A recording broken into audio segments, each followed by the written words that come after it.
अयोध्या के राजकुमार श्री राम अपनी पत्नी माता सीता और भाई लक्ष्मण के साथ वनवास में थे। उनका जीवन सरल था, लेकिन एक दिन सब कुछ बदल गया। राक्षसराज रावण अपनी मायावी शक्ति से माता सीता का हरण कर लंका ले गया। जब श्री राम को ये पता चला, उनका हृदय दुख से भर गया। वे जंगल जंगल भटकते हुए सीता माता को खोजने लगे।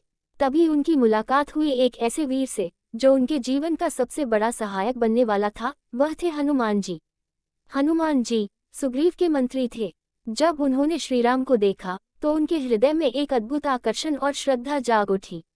जैसे ही उन्होंने श्रीराम के चरणों में प्रणाम किया, उन्हें ऐसा लगा जैसे उन्होंने अपने जीवन का उद्देश्य पा लिया हो।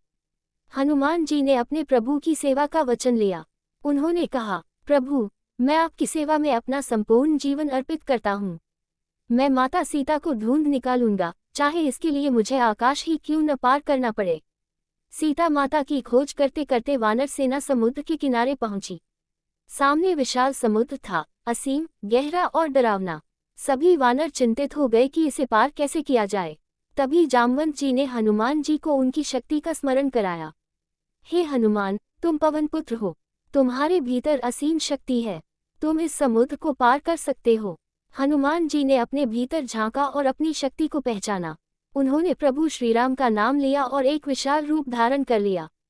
उनकी आंखों में विश्वास था, हृदय में भक्ति और मन में केवल एक लक्ष्य, सीता माता को ढूंढना। हनुमान जी ने पर्वत की चोटी पर चढ़कर आकाश की ओर देखा और बोले, जय श्री राम। उनकी ये गर्जना पूरे वातावरण में गूंज उठी। फिर उन्होंने एक लंबी छलांग लगाई, इतनी लंबी कि वह समुद्र को पार करने के लिए पर्याप्त थी। उनकी गति इतनी तेज थी कि हवा भी पीछे रह गई। रास्ते में कई बाधाएं आईं, सुरसा नामक राक्षसी, सिंहिका जैसी छाया पकड़ने वाली राक्षसी, बट हनुमान जी ने अपनी बुद्धि और बल से हर बाधा को पार किया। अंततः हनुमान जी लंका पहुंच गए। उन्होंने अपने आकार को छोटा कर लिया और चुपके से शहर में प्रवेश किया। लंका सोने की नगरी थी, चारों ओर भव्य महल, राक्षसों की सेना और कड़ा पहरा। हनुमान जी ने हर जगह खोजा, लेकिन सीता माता कहीं नहीं दिखी। अंत में वे अशोक वाटिका पहुंचे, जहां एक वृक्ष के नीचे दुखी और उदास बैठी माता सीता दिखी।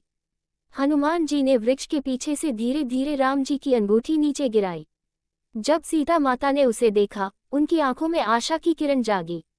हनुमान जी ने सामने आकर कहा, माता, मैं राम जी का दूत हूँ, वे आपको लेने अवश्य आएंगे।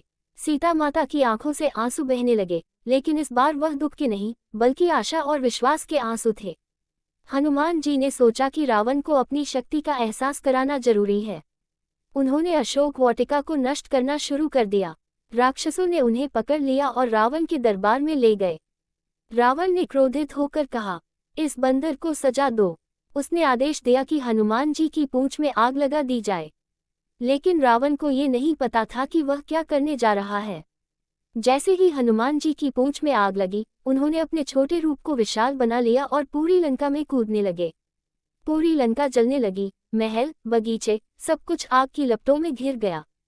हनुमान जी वापस समुद्र पार करके श्रीराम के पास पहुंचे। उन्होंने सीता माता का संदेश दिया और उनकी चूड़ामणि, गहना सौंपा। श्रीराम की आंखों में आंसू आ गए, ये खुशी और राहत के आंसू थे। उन्होंने हनुमान जी को गले लगाकर कहा, हनुमान, तुमने जो किया है वह कोई और नहीं कर सकता था। हनुमान जी की सहायता से वानर सेना ने समुद्र पर पुल, राम सेतु बनाया। फिर सभी लंका पहुंचे और रावण के साथ भयंकर युद्ध हुआ। हनुमान जी हर कदम पर श्रीराम के साथ थे, कभी युद्ध में, कभी सलाह में, कभी सेवा में। लक्ष्मण के लिए संजीवनी। युद्ध के दौरान लक्ष्मण गंभीर रूप से घायल हो गए।